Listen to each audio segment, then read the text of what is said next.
খুব কষ্টে আছি ঢাকায় অটো গাড়ি লেগে। এই ঈদের মতন আমি এরকম কম ভাড়া মারি নাই।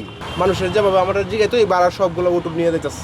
অটোরিক্সার কারণে তো আমরা ঠিক মতন ভাড়া মারতে পারিনি মামা। এদিক দিয়ে এসে ধাক্কা দিচ্ছে, ওদিক দিয়ে এসে ধাক্কা দিচ্ছে, আবার কথা বললেই মনে করেন যে উল্টে আবার ঝাড়ি। অন্য বছর ঈদের সময় আমি কিন্তু আজকে 15-16 বছর ধরে ঢাকা শহরে তাহি, কিন্তু এই ঈদের মতন আমি এরকম কম ভাড়া মারি নাই, বুঝছেন। মনে করেন যে সারাদিন গাড়ি চালায় কালকে 1000-1200 টাকা ভাড়া মারছি, ঠিক আছে, মালিকের দিয়ে আমি 200 টাকা পাইছি। তো 200 টাকাতে তো আমার কিন্তু কিছু হয় না, ঠিক আছে। আর এগুলো যে মানুষের কাছে বলবো এরকম ব্যবস্থাও নাই। প্রত্যেকটা জায়গার মধ্যে অটো রিক্সা সীমা ছাড়া, এগুলো লম্বা নাই, লাইসেন্স নাই, তারপরে এরার গাড়ি দুইভাবে চলতে পারে। তা আমি নিয়োগ করছি যে এই গাড়ির মালিকেরা না হরাম যে ফিটনেস করা লাগবে না, কারণ আমরা তো সব কিছু দিতেছি, লাইসেন্স আছে, আমরা সব কিছু আছে, তারপরেও আমরা সঠিকভাবে কাজ করতে পারতেছি না। মানুষের যেভাবে আমরা জিগাইতো এই ভাড়া সবগুলো অটো নিয়ে দিতেছে, যার জন্য আমরা ইনকাম নাই।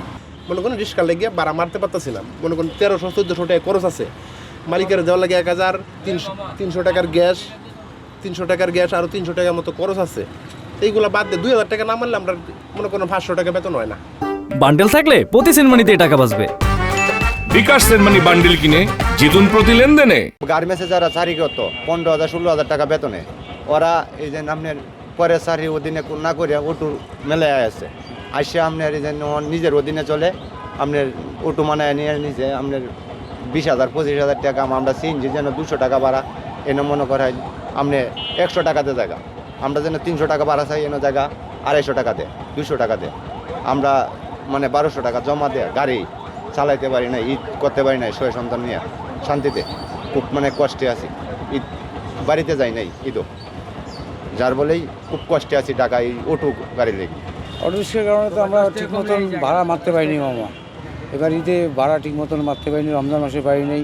সন্ধ্যার পর যখনই বাড়াই অটো, এদিক দিয়ে এসে ধাক্কা দিচ্ছে, ওদিক দিয়ে এসে ধাক্কা দিচ্ছে, আবার কথা বললেই মনে করেন যে উল্টে আবার ঝাড়ি। এরকম একটা মোড়ে ঠিক মতন সাইড করা নেই, এরকম অনেক অসুবিধা দেখা দিচ্ছে। আমরা ইনকাম করতে পারিনি তো বাংলা রিক্সা ড্রাইভার, আমরা বাংলা যারা চালাই তারা ইনকাম করতে পারিনি ঠিক মতন। 500 টাকা মারতে পারিনি ঈদের দিন, তাহলে বোঝেন এর আগে মারতাম 1000-1200, এই যে 500 টাকা মারতে পারিনি। 2 বেলা চালাইছিলাম, বনে না ভাড়া, এই যে 3 ঘন্টা বেড়াইছি, 120 টাকা ভাড়া মারছি। 3 ঘন্টা 120 টাকা হলে চলবে? হ্যাঁ, মানে ইনকামের অবস্থা বুঝে যাইতাম, তা তখন যাইতে পারছি, এখন এতটা যাইতে পারছি না মামা। এইটা যাইতেই পারিনি, চেষ্টা করছিলাম, পারিনি। ইনকাম না হলে খালি বাড়ি যাব, কী করবো?